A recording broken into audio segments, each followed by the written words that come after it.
see who's gonna take it. MaxPax, HeroMarine, best of 5 TVP. Definitely expecting a fun one. MaxPax has been great lately. Took down Serral on his run today. I mean, I think, let's be real for a second. I think everybody wanted to see the Serral HeroMarine rematch. And this man in the top right-hand side said, no, you'll watch me instead. This is MaxPax, our Blue Protoss player from Storm Gaming. Bottom left, Red Terran player from mousesports. This is HeroMarine.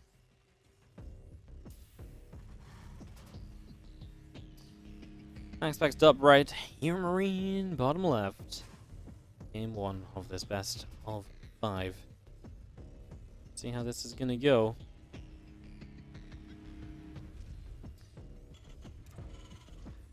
It's a fun starting map. A little bit of a longer one, maybe not one where HeroMarine can just push across as easily.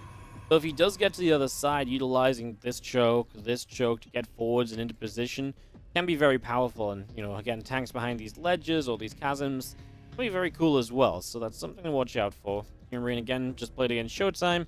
This game kind of had a bit of a funky start, and in the end, it did go Showtime's way. So Showtime was able to get the W on that.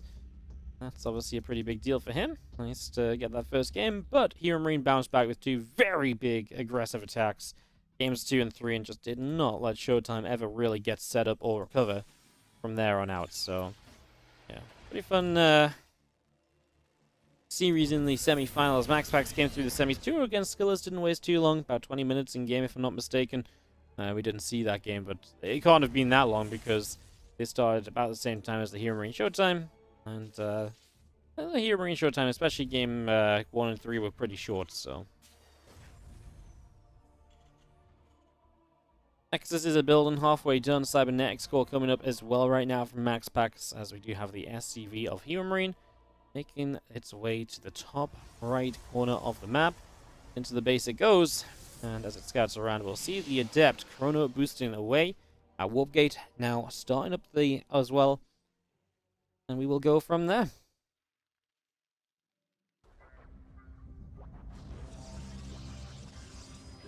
Yeah, that's actually a cool storyline, isn't it? These guys are both the Serral Slayers. The Serral Slayers! That's a YouTube title. Nice. Let's hope this is a great best of 5, because if this is going on YouTube, it's being called the Serral Slayers for sure. Yeah, no, this is a MaxPax beat Serral today. HeroMarine beat him in DreamHack. I know. Feels bad, man, if you're Serral. Like, you lose, like, a series, 2 series, and it's all anyone talks about. The freaking casters won't shut up about it. Oh, I can understand why he doesn't want to play things very often. I'm probably on Serral's hit list, you know? He's like, I will absolutely never play a Wardy event again. I'm sad that he never plays, but I do it to myself, you know, probably.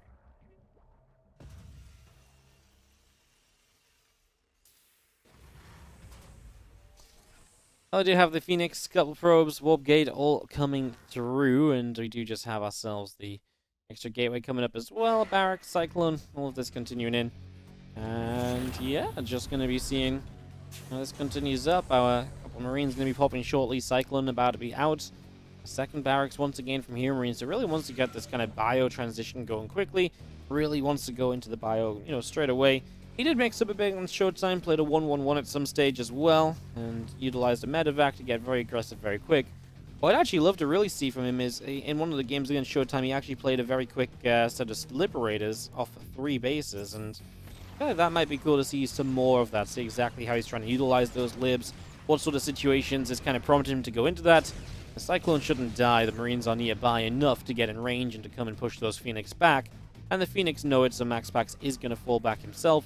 Not going to risk the Phoenix. Realizes that they are going to be a pretty important part of his plan here, especially if he wants to go into a long-term plan, right? So, yeah. Like the fact that he's being a bit responsible about how he gets set up. That makes a lot of sense.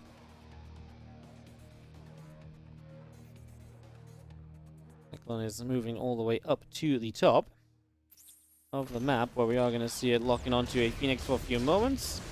Both the Phoenix going to come in, Cyclone taking some damage, and the Phoenix going to escape away to the upper right-hand side. 2 Cyclones and the Marines of HeroMarine moving up toward the top. And again, just getting a couple of lock-ons here. Phoenix taking some hits, Adept taking some hits. Got ourselves a probe kill as well.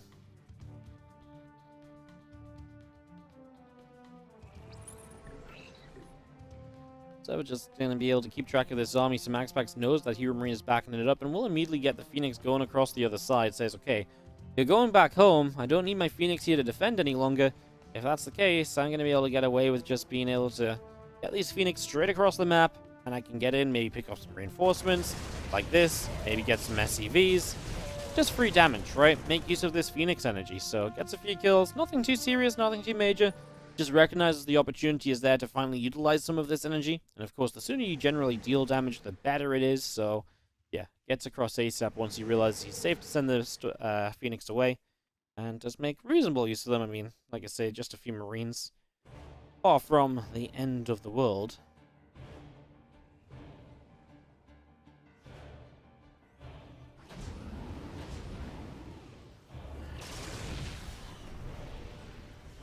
Phoenix grabs an SCV and just going to be seeing the Phoenix in the main base back onto some more Marines. However, we have got an army coming across the map, so time to be a little bit cautious about that. Don't want to go too overboard. Medevacs are actually going to get in towards the main base, and the Phoenix aren't there to stop them. They're on the way now. Are they going to be there in time? A lot of these Marines are going to be unloaded. Then the Phoenix can't really fight this, and this might have been MaxPax being a bit too greedy with all of those Phoenix out on this map. The pylon goes down and powering a gateway and the Stargate. No more Phoenix production for now. And these probes seem to be in genuine trouble. And HeroMarine had those other units on the map kind of skirmishing with the Phoenix. They're on the third base now, so they're going to look for damage over there as well. And it feels like MaxPax is a little bit all over the place trying to defend this. HeroMarine sees the probes here. He's already killed 14. Oh my god, 20 probes going down. The army on this side isn't even cleaned out yet as we do lift this medevac away. 18, 19 probes, 20 probes. There's a little bit more damage being done off over on the other side. All the gases in the main base tonight. 24 workers. It's not over yet, man. These units are still on the third base. They're still dishing out damage.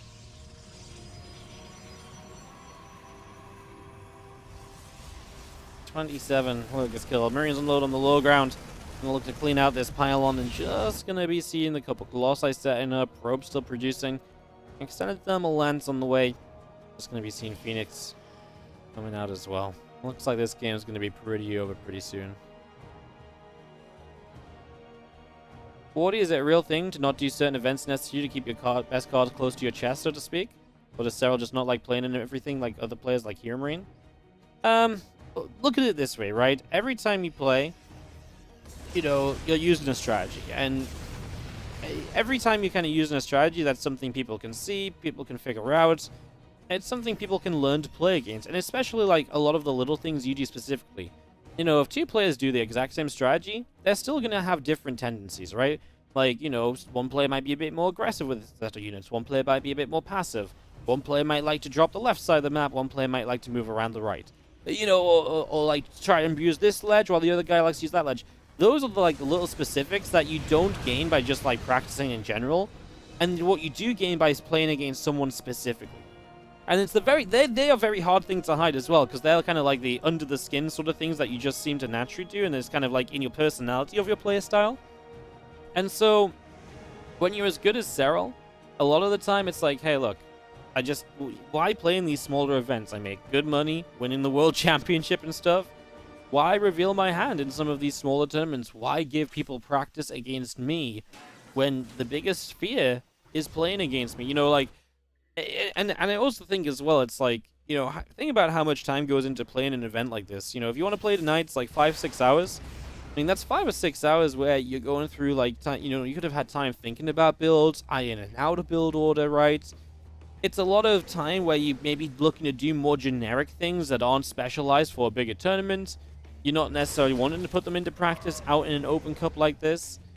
And so while it is practice, for someone like Serral, it's still practice. It's much better practice for people playing against Serral than it is for Serral, right?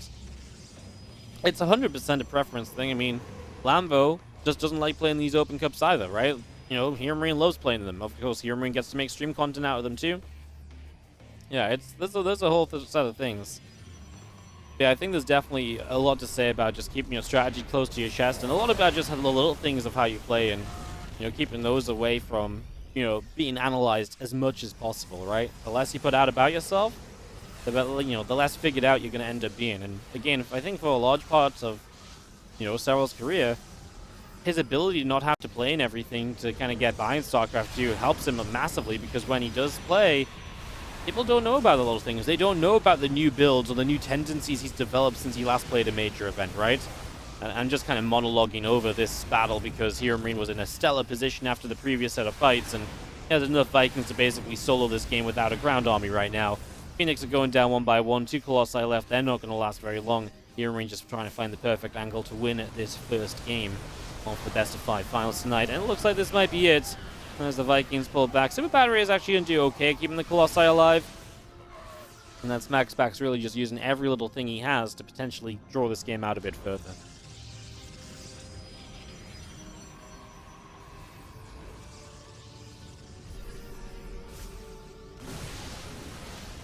So yeah, I think this is just to summarize, by the way. I feel like I didn't get to like a final notion, but I think my summary is like it's a multitude of things, right? It might not be that Serral wants to hide strats. He might just be able to play very generic things and he doesn't really want to show it. But I feel like, as well as the idea of like I said, the few different things I said, like maybe not wanting to give people practice against you, it's better practice for them than it is for you.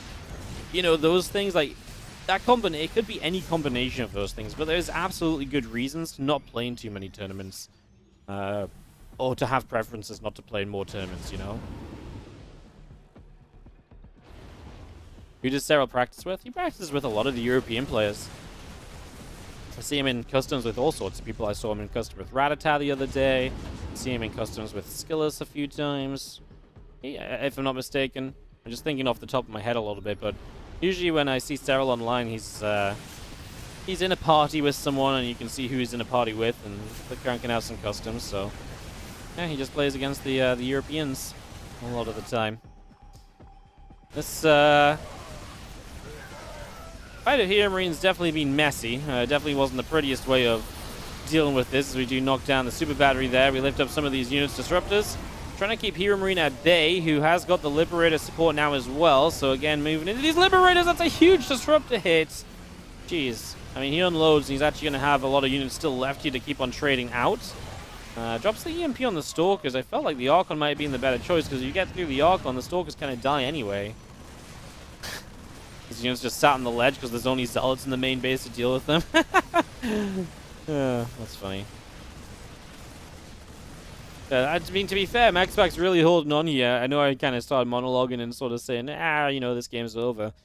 Credit to the defense of MaxPax. Like, he's still dead, but he really made something out of this. He was taking a lot of damage early, but he's made it very difficult for HeroMarine to actually close out and to win this game.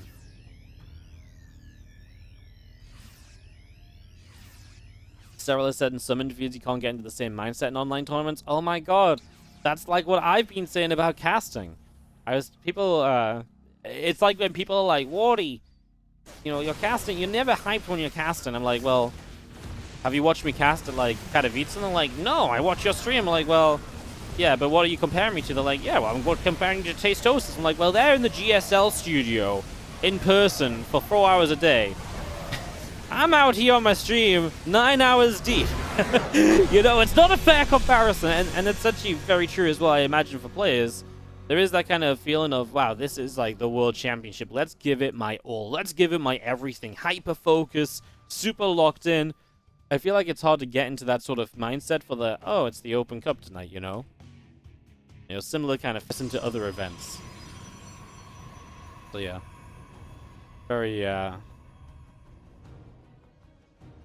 Very fun. God, you guys really sent me off on you really sent me off on something on that one, didn't you? You guys sent me off and away on a journey. Top right side, it is going to be our Blue Protoss player from Storm Gaming. This is MaxPax. And in the bottom left-hand side, our Red Terran player from Mouseboards is HeroMarine.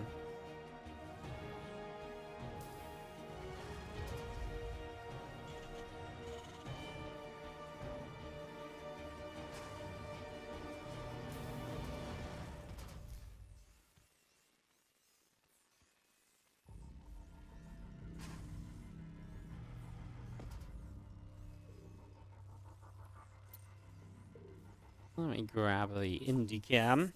He's going to take it over to this proxy barracks. Excuse me, I was having a drink for a second. Forgive me for my sin. And, yeah, barracks is already set up over here. So we've got a barracks in play. And the probe knows about it too. So that's really good for MaxPax. Already knowing there's a Reaper on the map early, where it's going to be. HeroMarine has a second SCV that's going to come across. So that's going to be the SCV that sets up the bunker, right? That's going to be the SCV that tries to get the damage done. As we get this underway.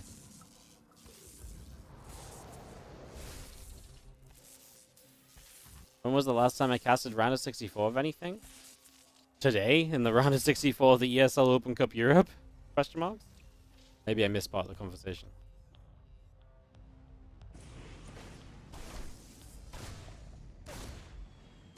You don't get 100% of my effort? Well, no, I put a lot of effort in this room, but I mean, it's very hard to keep... It's very hard over 9 hours to put out the absolute highest effort constantly, right? Like, it's just not realistic. And I know that. That's why, you know, I have some series where I'm a bit more chill and some games where I'm a little bit more distracted. Because if I try and pay mega focus to StarCraft 9 hours straight, it's not going to work. Like, it's just not possible, you know? How did I feel working from home effect? You're casting? Do you feel it was harder from home for big events? Yeah. Casting DreamHack Online is just not the same. It's very hard to get like that epic kind of like, oh, this is the big event feel when we're casting like the season finals and stuff from home, because it's just like I'm literally sat in the same place I cast, you know, WardiTV, WardiTV Open number 73 every single day. You know what I mean? Like, it just doesn't have that different feel. It's very difficult to get in a different mindset, I think. I've been very vocal about this in the past. Let's talk about that later, though, because this is going to get into an interesting game now. Stargate is going to start up with a Phoenix production. I'm just going to see this Reaper trying to push the Zealot back.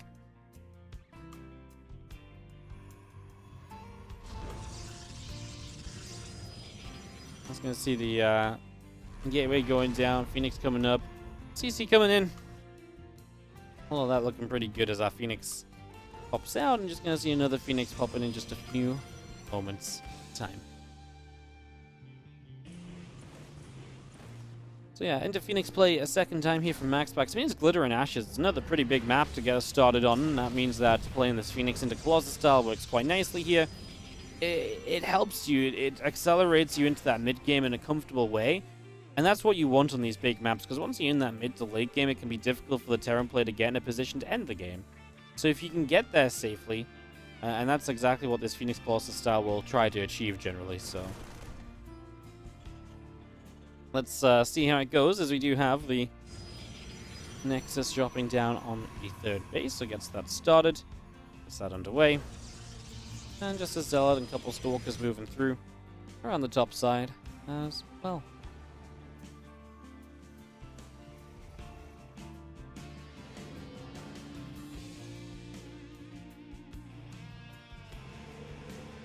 Got the Council and a Forge already building. Nexus coming up as well from MaxPax. So actually I was calling about Colossus, but that's not going to be the case here. If HeroMarine wants to go for like a Marine tank push, one of the best things you can do against it is to get Charge out. And Phoenix Charge does work, because the Phoenix kind of fill the role that the missing Stalkers with Blink would usually be putting out. So yeah, cool plan from MaxPax. Something we have seen him do in the past. It's not exactly unique or so. That should be again Charge starting up any second now. There it is.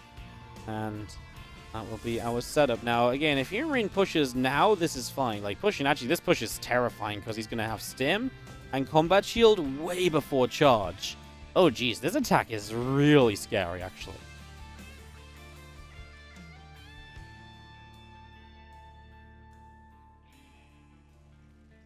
Let's see, okay. I'm going to go pushing across the map.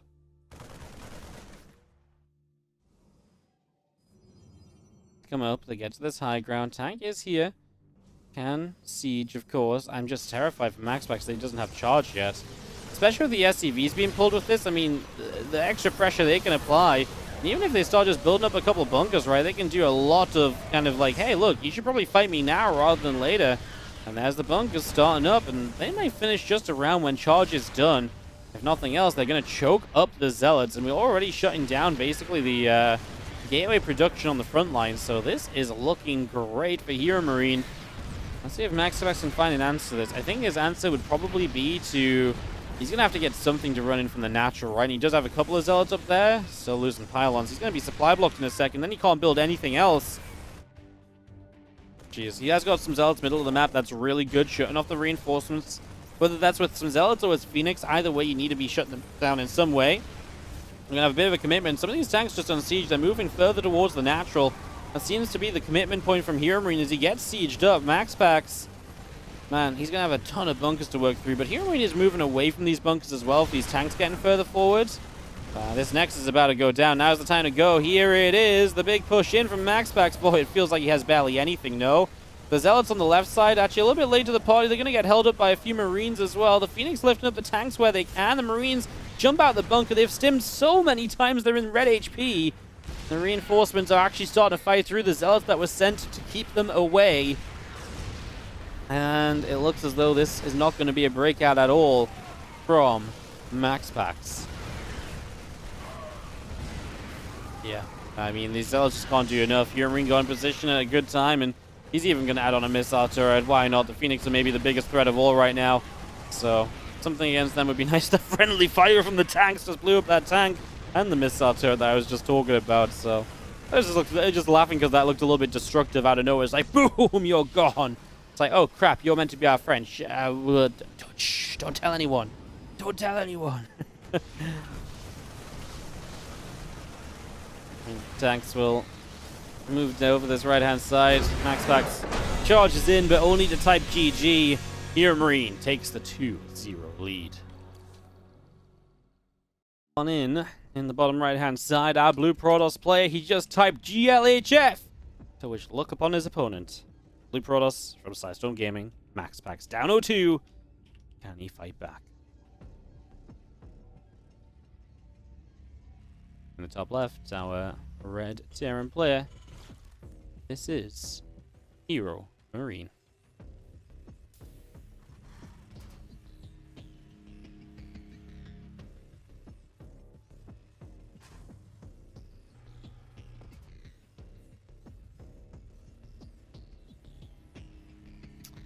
Well, first two games definitely didn't go how MaxPax wanted them to, so wondering what he might change going into a game 3 now. He's tried Phoenix Colossus, he's tried Phoenix Zealot.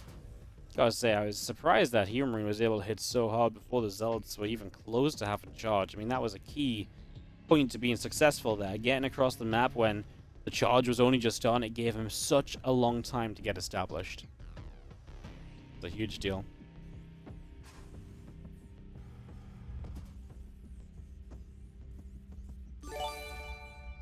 Yo, Cruciferous1, thank you so much for the Prime sub for the 6 months. Welcome back. Appreciate it. If you guys have enjoyed the stream today, don't forget, you can support with your Prime subs, regular subs, and all the rest. $1 of every sub goes into WardiTV tournament prize pools. They will be returning soon. We're just trying to figure out some scheduling stuff. And obviously, if you want to support it further, you can subscribe, donate, and cheer, and all that kind of stuff. We've been live for a whole 9 hours today. And we've had a good few resubs come through. But only $3 on the donations. So if you're enjoying the stream, want to share a bit of love to help us round out the day. But yeah, this is me selling out a little bit, guys. Now is the time. Because this might be your last chance, because this is game 3, and HeroMarine leads 2-0. Could be a pretty big deal. Woody, did you hear anything about the new RTS from Frost Giant? If so, do you think it could be replaced SE2 at some point? I have seen the sneak peek. I absolutely love it. Super behind it. Genuinely feel like it's going to be amazing. That's all I'll say. I'm actually gonna co-stream the Summer Game Fest on Thursday, where the announcement will be, the initial announcement of the game will be shown. So I don't know when it's gonna be on, but we can sit here and get excited to watch it. And if you want to come hang out for that, I'm sure there'll not be many people, but we can come and watch it together. That's kind of the plan, and just chill and wait for the Frost Giant thing, and talk about maybe what we're gonna expect and all that kind of stuff.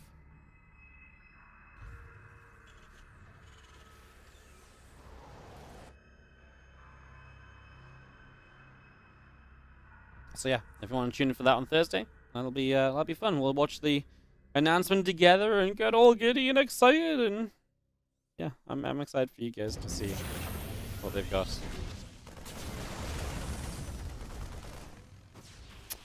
Older Command is going to finish up on the natural. Marines and a Hellion pushing a Stalker away. Stalker's just getting pushed out of there. Hellion is coming through as well, heading down to the bottom side of the map and see if anything is going to develop off the back of that anytime soon. So far, it doesn't really look like it. It's going to try and get through the front, but there's an Adept in the wall, so not much information to be gathered as we are moving into Blink plus the Robo. It's going to be 2 gates. Doesn't look like we're going to get aggressive with 4 gates or anything along those lines, so looks pretty standard to start off with at least.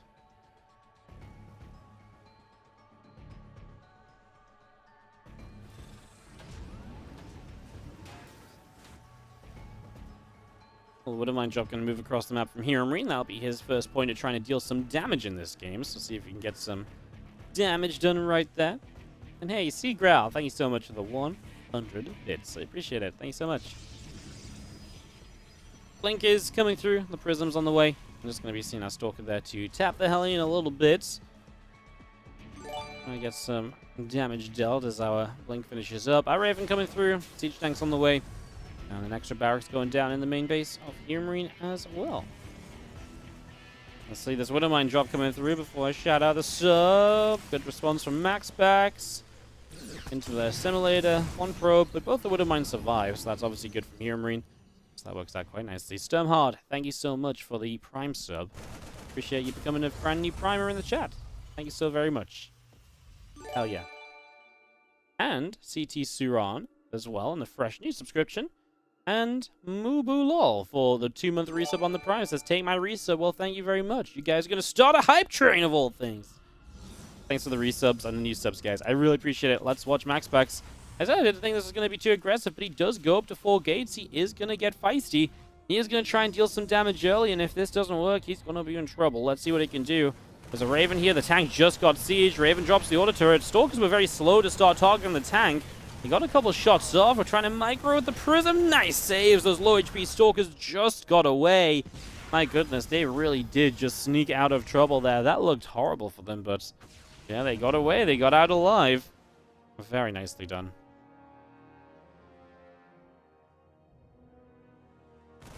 Well, 8 probes have gone down across the map, though, so the Widowmine's got back in, and 8 probes dying is a pretty huge deal. Stalkers do get in and they pick off this bunker and a siege tank, so actually a good attack on the natural, but MaxPax is already struggling down 10 workers, down in army supply. He needs to make something happen. He needs to make it happen soon, because if he doesn't, the worker count being down is painful. He has not got a 3rd Nexus set up just yet either.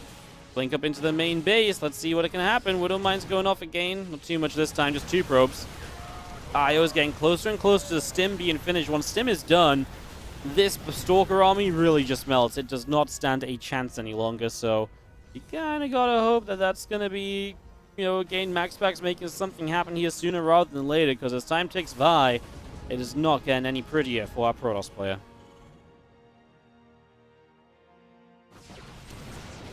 Looking at the main, that stim is a target though, and if we lose stim, it's gonna give MaxPax more of a chance in this game. It was so close. On our way to a Dark Shrine as well. HeroMarine starts stim immediately on the other tech lab. I was gonna say in the previous attack, I was like, well, that is, you know, an exposed stim as well, but HeroMarine had done a pretty good job of keeping enough units nearby that it was never a threat to lose the stim pack. But that time he was a little bit light-handed on the defense in the main base, and that is gonna give MaxPax an extended timeline to work with here. That's going to be a very different situation to what it was just moments ago. No doubt about it, as we do have the Prism up around the top, trying to sneak in with just a few Stalkers. Going to get an SCV building a CC. Nope, actually doesn't target fire it properly, so that does not happen. We lose 1 Stalker. The other 3, sorry, get away in the Prism still, but looks as though HeroMarine is still just continuing to defend well, I would say, so far. Keeping himself in good spirits, keeping himself in a strong spot. Still 8 workers ahead. Still ahead in army supply, plus 1 attack's already done. Really just depends if he... oh, nice Stalker. Good spotting from MaxPax, because if he doesn't see this coming, and he doesn't react to it, this can be game ending, right? You know, this can really just shut things down. So, yeah, really good to have that Stalker on the left side. Probably saves MaxPax this game. MaxPax has now fully pulled back, but actually the army pulled back into the base, so it still has had a good effect here from HeroMarine, because he's given himself some breathing room, and guess what? Stim's now done. Amazing how quickly that comes back up after being denied there. Yeah, I mean, it feels like it's been barely any time at all, and it's just almost straight back, so yeah. Nice to see that, and we have got ourselves the little bit of the Stalker army back on the map. We do catch the Observer, though, in HeroMarine. Flying his third CC down into location. And MaxPax has got his own third up, getting a couple DTs on the go, and also getting Colossus production underway. So, really moving into at least a stronger position from here. Clearly seems to know that he's in a little bit of trouble if he lets this draw out too much without teching up. So, he has made that a priority. And honestly, he's made it a pretty good priority as well. As the units in the main base, unfortunately, don't do much. I believe that was the first attempt of DTs. They get just shut down in an instant. So, fortunately, no fortune there. And now the Prism dies as well. It does just feel like HeroMarine is just all over this game and, honestly, this series, right? Starting to build some libs already. He clearly feels like he can push pretty heavily then, because libs are the kind of thing which you build when it's like, right, I think I can get a good position and keep that position. So he clearly is feeling it right now as well. Catches the DT coming in off the side and pushing forward. As I say, if the libs reinforce, and I'm genuinely just terrified for MaxPax, because HeroMarine's already like, yeah, let's build the Liberators right now. Yeah, that seems terrifying to me. Absolutely. To have the Terran have that much confidence. Yeah, let's see. We do have our tanks still pushing forward. Obviously, the Colossi will die to tanks as well. That's kind of the idea. Super Battery can save the Colossi for a bit, though. One tank goes down. Can we get the other tank? That would be huge. Really take some of the power out of this would be a really nice little something. DT across the map is going to be dealt with by the SCVs eventually. So we actually do lose quite a few SCVs there. MaxPax is just lacking 50 army supply. That kind of is a huge issue, no? Kind of is a massive problem. By army pushes through, that Nexus is taking damage. We are going to see the probes pulling in, and oh my goodness, the probes just get destroyed as they try to leave the third base. Ouch. That's also what we call pretty freaking painful, huh? Absolutely really painful. No doubt about it. Zealot counterattack. There's already units here. Maybe the Zealots can overrun that. The Libs add to this pushing power, as I was suggesting. It really does mean that HeroMarine can just keep going up this ramp. With Tank and Liberator support, it just doesn't feel like MaxPax has the numbers to really break out of this any longer. Actually going to commit into the natural with the Bioforce. We scan, we get the DT. There's a second DT that just got caught in the scan as well. And I just don't see how we clean this up. Okay, a few Zealots actually coming from the top, and we have somewhat abandoned the siege tanks there. My goodness, that Liberator. How is it still alive? GG's. MaxPax is going to tap out. Gives HeroMarine another edition of the Big Game Weekly. It's been a while, I feel like, since I've said that, but I wasn't here last week when he won. He gets 2 in a row, gets it done. HeroMarine really looked too good in this.